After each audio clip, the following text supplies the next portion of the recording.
Israel के बिन गोरियन airport पर अमेरिकी फौजी तैयारों की बड़ी तादाद तैनात हो चुकी है। वो अमेरिका साथ साथ तैयारी कर रहा है। अमेरिका जो है ना जंग की प्रॉपर तैयारी कर रहा है। उसने जितने उसके अड्डे हैं मशरक़ वस्ता के अंदर, उन सब के ऊपर अपने सोल्जर उतारे हुए हैं और नया असला वहां पे डंप किया हुआ है।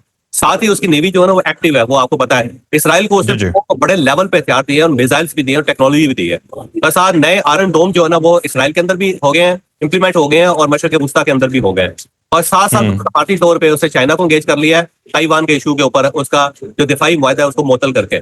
साथ उसे एंगेज कर लिया हुआ है। साथ वो पूरी दुनिया जो आपने हुर्मुज़ बंद होने की वजह से परेशान है, उन सबको भी उसने एंगेज कर लिया हुआ है। तो अमेरिका अपनी पूरी तैयारी करके बैठा हुआ है। अगर मुज़ाकरात कामयाब हो गए तो बहुत अच्छा है, 1 महीने के अंदर फौजें जो है वापस जानी शुरू हो जाएंगी। और अगर मुज़ाकरात नहीं होते, तो कामयाब नहीं होते, तो उसके बाद ये जंग की है, फिर ये जंग होके रहेगी, फिर अगले हफ्ते हो जाएगी। अल्लाह करम करे, फिर तो दुआ करे, फिर दुआओं के अलावा कोई और ऑप्शन नहीं है, क्योंकि मामला बड़े बड़े गंभीर हो जाएंगे। और ये जो वहाँ पे फौज उतरी है इसराइल के अंदर, उसका एक और मकसद भी हो सकता है। वो मकसद ये है कि डोनाल्ड ट्रंप ने कहा है कि यार नेतन्याहू को पकड़ो, ये ना हो कि यहाँ से कोई और शरारत करता है। तो हो सकता है वो फौज भी गई हो ताकि नेतन्याहू को कंट्रोल किया जा सके, वो कोई शरारत ना करते, यहाँ से अटैक ही ना कर रहे। उस पर नजर रखने के लिए। ठीक है। अच्छा सर, हाँ जी, अब नए हुर्मुज़ खोलने से मुतालिक अमेरिका ईरान के दरमियान मुआहदे का इम्कान 50% है, ये यूएई कह रहा है, अमारात। उसकी वजह ये 50% काम तो हुआ है ना जी, उसके बाद अब ये काम होगा मजीद, उसके बाद बढ़ेगा, तो थोड़ा टाइम लगेगा। ठीक है, ठीक है। बाकी जो सब इसी तरह से खबरें आ रही हैं, मोहसिन नकवी साहब की मुलाकातें जारी हैं, अब तो जारी बात है उससे बड़ी अपडेट्स आ चुकी हैं। मजीद भी अपडेट्स देखेंगे, अगर कोई शामिल होती है तो वो भी हम अंदर इसके दे देंगे। इसके अलावा आपको कोई ऐसी चीज लग रही है जो नेगेटिव है, जिसकी वजह से आपको लगता है कि मामला नहीं हो पाएगा? नहीं, ऐसी कुछ चीज नेगेटिव है नहीं, सिवाय ईरान के डीएनए के।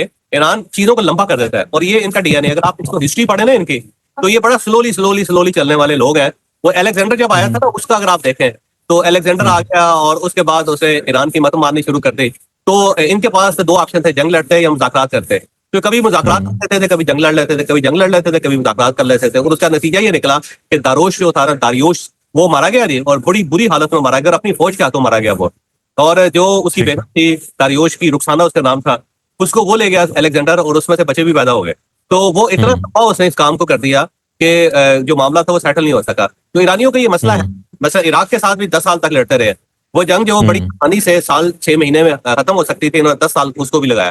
तो इंकलाब ईरान जो है ना, उसके अंदर भी इन्होंने कोई 10-15-20 साल लगा दिए थे। तो ईरानी जो है ना, हर चीज को स्लोली करते हैं। अगर आप इनके खाने की टेबल पे भी बैठे ना, तो आहिस्ता आहिस्ता खाना आता रहेगा, 3-4 घंटे तो खाना खाएंगे बड़े मजे से। तो इनके अंदर ये पेशेंस है, जिसको पेशेंस कहा जा सकता है, या थोड़ा सा स्लो अप्रोच है, कि ये बड़ी मसाइल को हल नहीं करते, ये उसमें बड़ा टाइम लगाते हैं। थिंकिंग प्रोसेस इनका लेंथी होता है। जबकि अमेरिकन जो है ना, कि उनका मजाज है कि वो उसी वक्त डन करते हैं। वो अगर बिजनेस डील भी करते हैं, कहते हैं कि भाई लेना है लो, नहीं तो अल्लाह के वास्ते, अल्लाह के हवाले। तो वो का इशू है कि वो एक ही वक्त में एक ही मसले में फौरी तौर पे हल करते हैं। अगर आप अमेरिकन किसी कॉफी शॉप पे भी जाएंगे ना, तो आपको वो सेकंड्स देंगे, उससे ज्यादा नहीं, और डन करके देंगे, चलें जी आप काउंटर पे जाएं, जाके वहां से उठा लें। तो ये इसलिए इनकी फास्ट फूड जो है ना अमेरिकन, वो बड़ी पॉपुलर हुई है। उसकी बुनियादी वजह है कि उसके अंदर थिंकिंग प्रोसेस नहीं होता, बस एक बार एसओपीस बना दिया उन्होंने। अगर आप मैकडॉनल्ड्स लेना चाहते हैं तो पूरी दुनिया में एक जैसा होगा, और उसकी टाइमलाइन है, वो इधर ऑर्डर देंगे आप, और उसके बाद अगले 3-4 मिनट में वो तैयार होगा, और उठाएं और चले जाएं। तो ये अमेरिकन अप्रोच है। और जो इस साइड पे जो ईरानियन अप्रोच है, वो बड़ी स्लो है। इनके खाने भी बनने में तकरीबन 2-2 दिन लग जाते हैं। अगर आप इनके हलवे देखेंगे, इनकी डिशेस देखेंगे, तो ये जो कश्मीरी खाने हैं ना, आप उसको भूल जाएंगे। कश्मीरी खाना 24 घंटे में बनता है, तो वहां पे बहुत सारी ऐसी डिशें जो 48-48 घंटों में बनती हैं। तो उनका थोड़ा सा मीडियम मुख्तलिफ है, सोच और अप्रोच मुख्तलिफ है, और यही कॉन्फ्लिक्ट ही मसला बना हुआ है। अगर दोनों क्विक होते तो ये मसला हल हो जाना था, अगर दोनों स्लो होते तब भी मसला हल हो जाना था। एक बहुत फास्ट है, दूसरा बहुत स्लो है, और पाकिस्तान दरम्यान में फंसा हुआ है, कभी वो फास्ट हो जाता है, कभी वो स्लो हो जाता है। ठीक है। तो चौधरी साहब, इसका मतलब है कि ईरान का जो डीएनए वो ये कि दुश्मन को इतना बोर कर दो कि वो भाग जाए बोरियत से, क्योंकि भाई कौन इतनी लंबी लंबी बातें करे, जान छोड़ा। वो ईरान के ऊपर अटैक हो तो कहते हैं आराम से सड़क ही जाता, खुद थक जाएगा, चला जाएगा, थकेगा, चला जाएगा।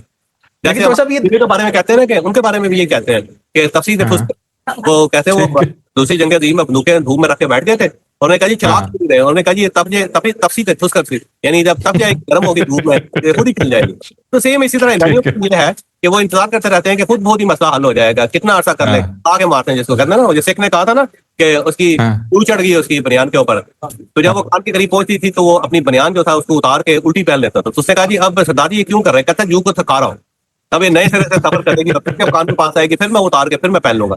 तो वो बेसिकली ईरान की अप्रोच है कि थका दो, लेट हिम टाइड फर्स्ट, से पहले थक जाएगा, तो अमेरिका लेकिन जो साहब थक भी इसमें गए एक चीज देखे ना कि इस डीएनए की वजह से या ये जो अभी कर रहे हैं इसकी वजह से इन्होंने नुकसान बहुत उठा लिया है। नुकसान मतलब बहुत- चीजों को अभी लंबा उठाया और लंबा आने कर रहे हैं, वाले नुकसान अपना भी तो ज्यादा करवा रहे हैं। अभी आने वाले दिनों में भी बहुत नुकसान उठाएंगे, जिससे मैं बड़ा डर रहा हूँ कि अल्लाह करम करे, ईरानियों का बड़ी बड़ी सिविलाइजेशन है, बड़े अच्छे लोग हैं और ये जंग जीते हुए हैं, और ये जीती हुआ मैच जो है या जीती हुई जंग जो है उसको खराब कर रहे हैं। ये नहीं होना चाहिए था, जल्दी फैसला कर लेना चाहिए। अब देखते हैं, अब तो सारे स्टेक होल्डर वहां पे बैठे हुए हैं। अब मेरा ख्याल है स्टेटस को नहीं रहेगा, या जंग होगी ठीक है। उसमें, या फिर ये अमन होगा। बस अब ज्यादा लंबा काम नहीं चलेगा ये फर्क।